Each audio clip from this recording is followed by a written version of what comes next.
Voltamos. Agora eu vou mostrar no computador como você preenche a planilha. E vocês vão ver que eu deixei aqui já o passo a passo. Então, os números certinhos da ordem de como a gente preenche essa planilha.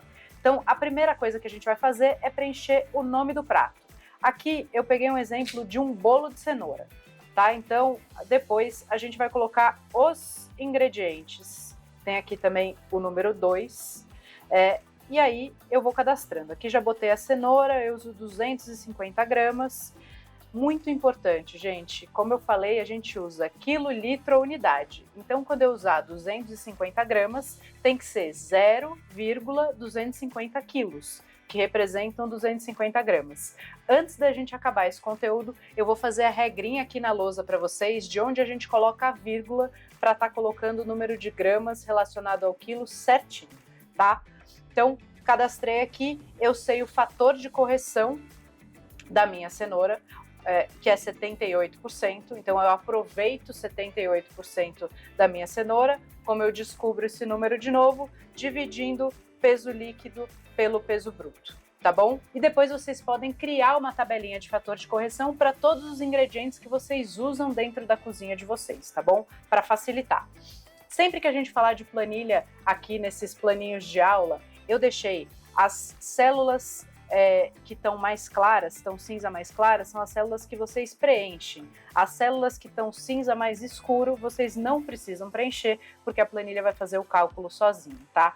Então aqui, quando eu colocar cenoura, 250 gramas de peso líquido, a unidade de medida, o fator de correção a 78%, a planilha vai calcular automaticamente o peso bruto que você precisa comprar para ter 250 gramas de cenoura para colocar no seu bolo, e aí você vai preencher o custo de 1 quilo de cenoura. Então lembra que o custo é sempre relacionado ao quilo, e a planilha vai calcular automaticamente o custo do ingrediente. Então 250 gramas aqui, ou melhor dizendo, 321 gramas de peso bruto e 250 gramas de peso líquido custam 0,74 centavos. Depois eu vou colocar aqui os outros ingredientes.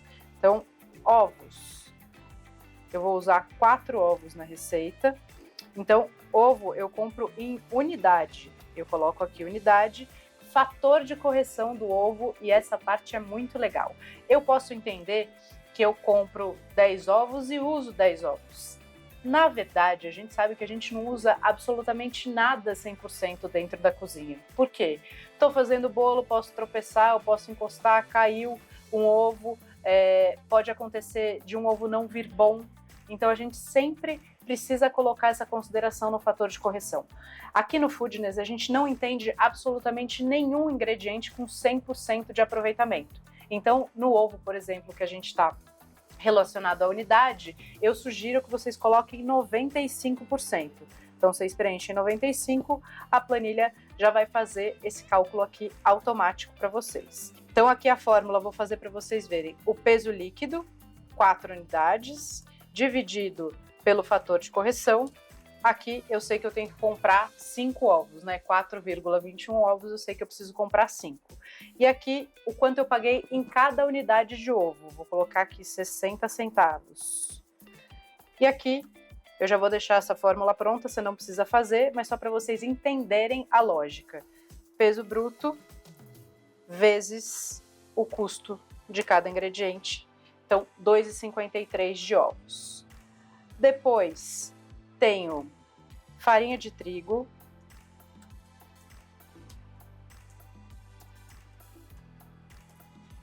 Eu uso 200 gramas de farinha de trigo, a unidade de medida é quilo.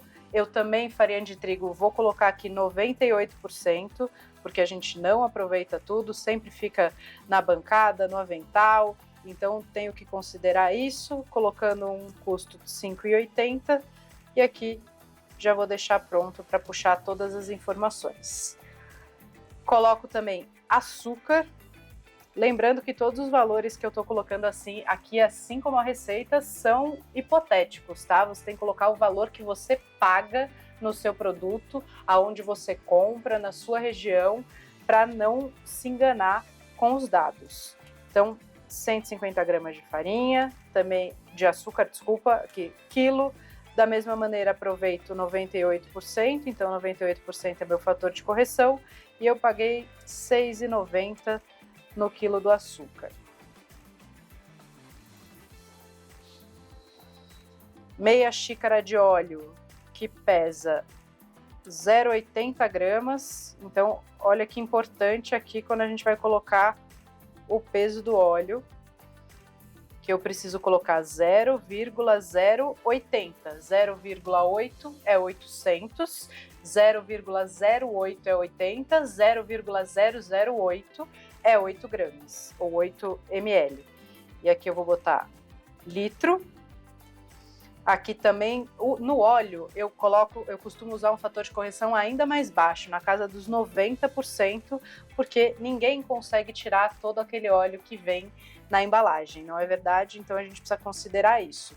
E o óleo também é legal lembrar que normalmente a gente compra ele ou galões de 5 litros, então vou precisar dividir o valor de um galão de 5 litros por 5, para saber o custo de 1 kg de óleo, ou se eu comprar em potes de 900 ml, a mesma coisa para eu saber o custo de 1 kg, certo? Então aqui estou pagando no litro de óleo R$ 12,60. Muito que bem, deixa eu ver se tem mais algum ingrediente, só falta o fermento. Então foi fermento em pó, eu uso 10 gramas, 0,010 quilo, aproveito 98% do fermento em pó e eu pago R$ 56, porque também compro em potinhos pequenos, preciso fazer essa conta, essa regra de 3 para achar o valor do quilo do fermento em pó, certo? Então preenchi aqui toda a minha receita. Aí, olha aqui que interessante. Eu tenho aqui embaixo o custo da receita, vou até pintar de azul para ficar mais fácil da gente enxergar, e tenho o custo da porção. Então, o custo da receita é a soma de todos esses ingredientes aqui, e o custo da porção está relacionado ao rendimento. Então, se essa receita me rendeu um bolo, pode ser um tabuleiro grande, ela custa R$ 7,19. Agora vamos supor que eu fiz 2 bolos redondos, 2 bolos médios. Então aqui no rendimento da receita, que é o 8º item que a gente preenche, eu vou colocar que isso me rendeu 2 unidades de bolo. E aí, ó que bacana, aqui embaixo no custo por porção ou custo por quilo, eu já vou ter R$ 3,60, que é o custo total da receita dividido por 2. Então a planilha também vai fazer esse cálculo automático para vocês, não precisa se preocupar em preencher essa parte aqui de baixo, certo? Qual é a melhor dica para a gente pensar e falar de ficha técnica? Agora é treino, tá? A gente colocou uma versão muito simplificada de ficha técnica para que vocês comecem a entender a lógica por trás da ficha técnica e comecem a exercer esse trabalho dentro das operações, dentro dos negócios de vocês. Depois, tem outras fichas técnicas muito mais tecnológicas. A gente usa uma ficha técnica na consultoria, por exemplo, que todas as fórmulas estão vinculadas. Eu faço uma aba cadastrando todos os insumos e depois só puxo o custo desses insumos para as fichas. Mas ela é uma planilha muito mais complexa de operar e aí você precisa já ter intimidade tanto com o computador, quanto com os custos, quanto com o Excel. Mas depois disso, saibam que dá sim para melhorar e deixar cada vez mais organizado o processo de controle das fichas técnicas.